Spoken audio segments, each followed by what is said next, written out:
President Biden outlines gun control measures as a first step towards curbing mass shootings in the United States. Gun violence in this country is an epidemic, and it's an international embarrassment. Violence flares again in Northern Ireland, despite the British and Irish Prime Ministers calling for calm. A medical expert tells the trial of the former US police officer Derek Chauvin that George Floyd died from a lack of oxygen after being pinned down.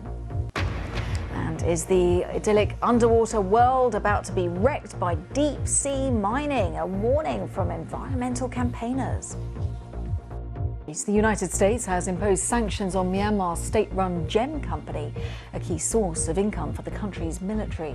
Myanmar is the world's largest producer of high-quality jade. The US Secretary of State, Antony Blinken, said that these sanctions would send a message to the military to cease the violence. The United States says Russia has deployed more troops on its border with Ukraine than at any time since 2014, when Russian forces seized control of Crimea. The White House says discussions are taking place with NATO allies about the troops' movements.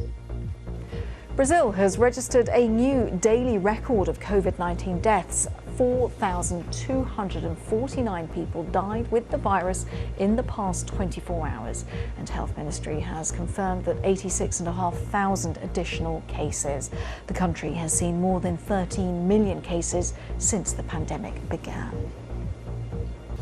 Israel says it will tell the International Criminal Court that it won't cooperate with an investigation into possible war crimes committed during the Israeli-Palestinian conflict. The Prime Minister, Benjamin Netanyahu, said his country would make clear that it didn't recognise the tribunal's authority. US intelligence agencies have warned of political volatility and possibly more global conflict by 2040. In its latest report, the National Intelligence Council says that people will become increasingly distrustful of leaders and governments will struggle to find solutions. The US and NATO discussed the build-up of Russian troops near Ukraine after a warning that Moscow could intervene to help its citizens.